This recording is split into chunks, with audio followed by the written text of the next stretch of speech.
people listening, how easy is it to get that prescribed? It's obviously prescription-only drug, or can people... Question in a while, but I know 6 or 12 months ago, there was an online group who were looking for study volunteers, and they gave you, for most people, I think it's relatively safe. There are more and more doctors doing this now, so a lot of doctors are. Hi, everybody. Welcome to the Kidney Coach YouTube channel. I'm naturopath Fiona Chin, co-founder of the Kidney Disease Solution, Kidney Coaching Cryogenesis. And I'm joined again today by the fabulous and wonderful Dr. Morgan Camp. Dr. Camp is a functional medicine practitioner. He's been working for 20 years now in the functional area. So for anyone listening, most of our people on our channel have kidney disease. So why don't we start really high level? Why are we even discussing this topic? What does this have to do with people with chronic kidney disease? Yeah, pretty in a nutshell, as kidney disease progresses, the main mechanism is through fibrosis, right? So the kidneys are fibrosing, and that, that's like an inflammatory state. So what is behind inflammatory states? Senescent cells. So what are senescent cells? These are these, quote, zombie cells, which we'll dive into in a bit. And these zombie cells are what release the inflammatory chemicals that fibrose and scar tissue, like those in the kidney.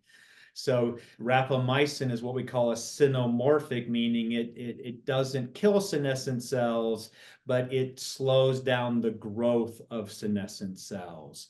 So what rapamycin is really good for is not reversing an illness, but preventing the progression of it. It might have slight reversal in some cases, but and we'll go through how this works, but the main takeaway for rapamycin is you want to start it, around age 40 or so or later, because that's when disease progression via senescent cells typically starts in most people. And we'll go through how that works and the mechanism of that and such. Yeah. But yeah, around age 40, basically you're getting these inflammatory cells called senescent cells that are damaging organs like kidneys. So the damage that's there, from those senescent cells can be reversed in some ways, but not necessarily via rapamycin. So again, and we'll dive into the how and why of that. And there are other treatments, again, that might be more effective if you have a more progressive disease. But again, rapamycin is actually FDA approved for people who have had kidney transplant and who want to avoid organ rejection. So we know it's very safe for the kidneys because many people it was FDA approved in 2009. So at this point, millions of people have taken it every day for many, many years. And they have studies on those populations. And I think one of my slides will show that in those populations, there's a reduction in kidney cancer, I believe, in people who are taking rapamycin for transplants. Yeah. Tell me, rapamycin, so most people think of rapamycin if they've come across it as a drug, but it was actually discovered as in the dirt in Easter Island. Have I got that right? Yes. So it was discovered in 1965 in the soil of Easter Island. Scientists I don't know what they were looking for, but they scooped up soil.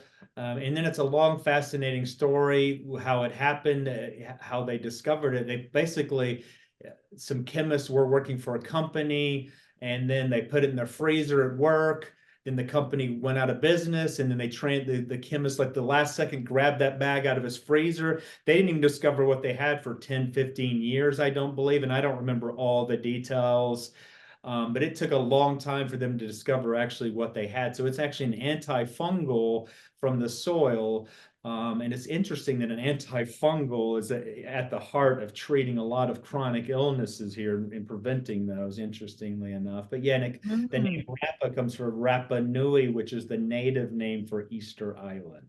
So we've gone right over rapamycin. Now, for people listening, how easy is it to get that prescribed? It's obviously prescription-only drug, or can people buy it off the shelf over the counter? It's prescription only. I haven't answered that question in a while, but I know 6 or 12 months ago, there was an online group who were looking for study volunteers, and they gave you a prescription for rapamycin to be part of their study. Right. I don't even know if it was for free. It might even been for free. It might even they had somebody who was paying for it. But that is out there. There are people doing that, and if not, there are, of course, pharmacies that do prescribe things with or without doctors' prescriptions out there. Yeah, But there are. and yeah, for most people, I think it's relatively safe. There are more and more doctors doing this now. So a lot of doctors are doing it. I mean, I've had neighbors who've come up to me and said, who are ER doctors, like, and I told them a little bit about when they do go, oh, do you take rapamycin? So a lot of doctors are using this and know about it. They might not tell anybody. So a lot of doctors will take things themselves years before they ever prescribe it for a patient, or they'll give it to their family members. But Yeah.